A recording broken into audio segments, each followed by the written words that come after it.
Assalamualaikum warahmatullahi wabarakatuh.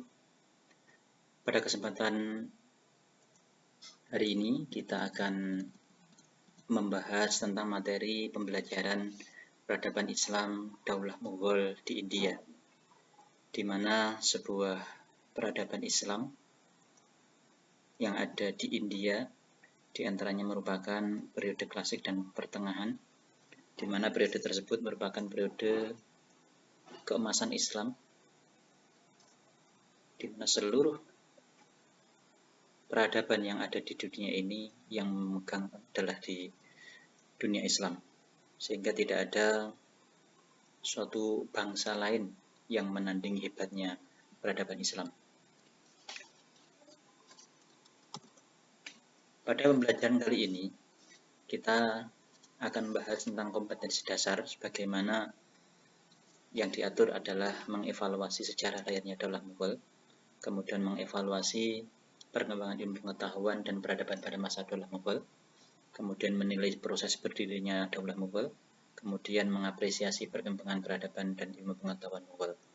Dengan tujuan, dengan mempelajari ini, peserta didik mampu merangkaikan peristiwa-peristiwa pada proses lahirnya Daulah Mughal, kemudian mampu mengidentifikasi khalifah-khalifah berprestasi dari Daulah Mughal, kemudian mampu menghubungkan perkembangan ilmu pengetahuan dan peradaban pada masa Daulah Mughal, kemudian mampu mengidentifikasi sebab-sebab runtuhnya Daulah Mughal.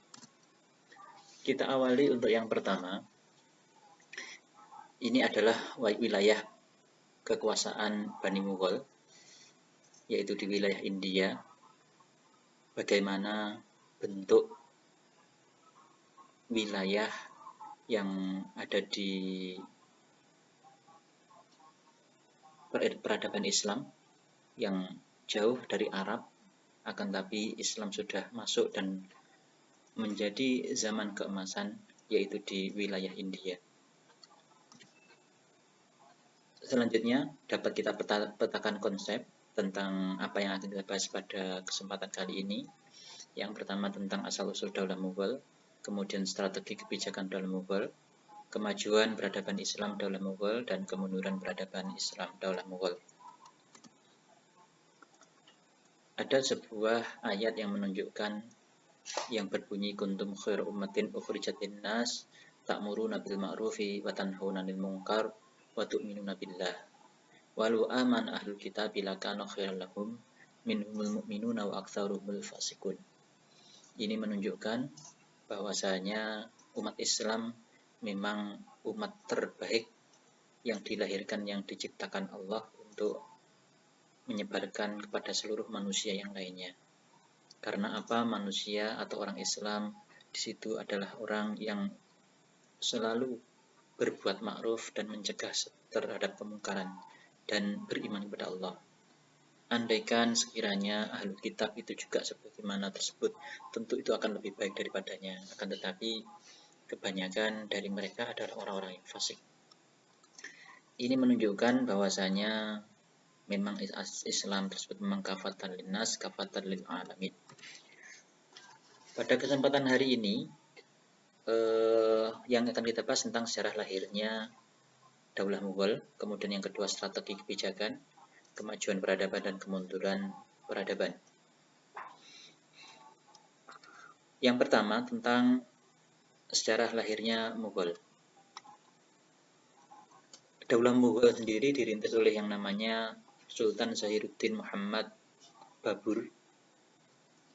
Ia adalah salah satu cucu dari Timur Leng. Ayahnya adalah Umar Mirza, penguasa Fargona. Kepemimpinan Babur sudah diwariskan oleh ayahnya saat Babur masih berusia 11 tahun. Ia punya ambisi kuat untuk menguasai Samarkand, yaitu kota terpenting di Asia Tengah. Dalam usahanya ia mengalami kekalahan, tetapi atas bantuan amunisi dari Daulah Syafawi, akhirnya Samarkand bisa dikuasai. Kemudian setelah dari Samarkand, kemudian ke Kabul, sampai yang endingnya nanti sampai ke India. Bagaimana kondisi India saat itu ketika Babur sedang berkuasa? Kondisi India saat itu mengalami kekacauan yang dipimpin oleh Ibrahim Lodi. paman dari Ibrahim Lodi yang bernama Alam Khan dan bersama Daulah Khan, Gubernur Lahore, meminta utusan ke Kabul dan meminta bantuan kepada Babur untuk menjatuhkan Ibrahim Lodi. Kesempatan ini tidak disahkan oleh Babur sehingga tahun 1525 Punjab langsung dikuasai Babur. Akhirnya Babur berjuang atau perang melawan pasukan Lodi, yang akhirnya dari sinilah Babur bisa mengalahkan Lodi. Nah, dari sini akhirnya Babur tampil sebagai pemenang, kemudian menegakkan pemerintah di Delhi, yang berakhir yang selanjutnya nanti berdirilah Daulah Mughal India. Itu tentang sejarah lahirnya Daulah Mughal. Kemudian selanjutnya adalah strategi dan kebijakan. Sultan-sultan yang memerintah di Daulah Mughal dapat kita tuliskan. Yang pertama adalah Sultan Zahiruddin Muhammad Babur. Beliau adalah penguasa pertama sekaligus pendiri Daulah Mughal. Pada kepemimpinannya seluruh kebijakan gerakan digunakan untuk membangun fondasi pemerintahan. Awal kepemimpinannya Babur menghadapi ancaman dari musuh, utamanya adalah dari kalangan Hindu yang dari awal memang tidak suka terhadap kepemimpinan atau Daulah Mughal. Yang kedua adalah sultannya adalah Humayun, melanjutkan ayahnya yaitu Babur. Jadi ini adalah putranya Zahiruddin Babur. Daulah Mughal di bawah kepemimpinan Humayun bisa dikatakan sebagai masa konsolidasi kekuatan periode pertama. Setelah Humayun, selanjutnya adalah Jalaluddin Muhammad Akbar. Pada masa Jalaluddin Akbar inilah awal dari kebangkitan Mughal, dengan usia yang relatif muda. Kemudian Jalaluddin Muhammad Akbar bisa memimpin Mughal menjadi lebih stabil, menjadi lebih berkembang. Tentu yang menjadi corak karakter dari Jalaluddin Muhammad Akbar membuat kebijakan tentang militer, sehingga kita tahu dengan sebuah disiplin militer sehingga bentuk-bentuk kebijakan-kebijakan betul-betul ditegasi, sehingga menjadi awal mula berdirinya atau awal mula bangkitnya Daulah Mughal. Kemudian kebijakan yang berikutnya adalah mempersatukan berbagai etnis untuk membangun daulah yang membawakan peradaban yang lebih maju di India. Ini diantara jasa-jasa dari Jalaluddin Muhammad Akbar. Yang selanjutnya adalah Sultan Nuruddin Muhammad Salim atau Jahangir, lebih dikenal dengan sebutan Jahangir. Kemudian naik tahta 8 hari setelah meninggalnya Sultan Akbar. Beliau berkuasa selama 22 tahun. Selanjutnya adalah yang kelima, Sultan Shah Jahan. Raja kelima atau Sultan kelima Daulah Mughal inilah dikenang atas megahnya bangunan-bangunan yang didirikan tatkala menjadi raja. Tidak lain adalah yang sangat populer, yaitu adanya Taj Mahal. Itu adalah berkat dari atau masa dari Shah Jahan. Kekuasaan Shah Jahan inilah Daulah Mughal mencapai kekuasaan atau kejayaan, keemasan. Beliau Shah Jahan dikenal sebagai pribadi yang tegas dalam menindak pembesar kerajaan yang tidak benar atau tidak jujur. Selanjutnya Sultan yang nomor 6 adalah Aurangzeb. Naik tahta dengan menghadapi tugas yang amat berat, karena bagaimanapun setelah masa keemasan itu adalah tentu akan menurun. Kedaulatan Mughal sebagai entitas muslim India nyaris hancur akibat perang saudara. Selanjutnya Sultan ke-7 adalah Bahadur Shah, pengganti Aurangzeb. Ini merupakan penguasa yang lemah sehingga tidak mampu mengatasi kemerosotan politik dalam negeri. 8. Jihandar, kemudian pemimpin yang paling singkat dalam periode pemimpin di Mughal. Yang 9 atau yang terakhir adalah Bahadur Shah. Sejak saat itu umat Islam dihadapkan pada perjuangan untuk mempertahankan eksistensinya di bawah kekuasaan Inggris dan tengah mayoritas umat Hindu India. Artinya pada masa terakhir ini kekuasaan Mughal ditambah lagi ada serangan Inggris, kemudian belum lagi musuh-musuh dari umat mayoritas Hindu di India. Setelah Selanjutnya adalah tentang kemajuan peradaban. Gimana ketika zaman keemasan yang ada di Mughal tentu melahirkan sebuah bukti-bukti. Ini menandakan ternyata kenyataan bahwasanya Islam pernah menjadi pemegang peradaban yang ada di dunia. Tidak terlepas adalah Mughal juga termasuk.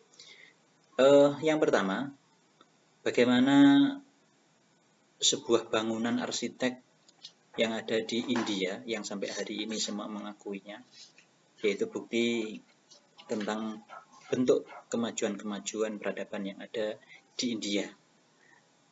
Dapat kita lihat, yang pertama adalah bidang seni dan budaya. Adanya sebuah bangunan Taj Mahal di Agra merupakan puncak karya arsitek pada masanya.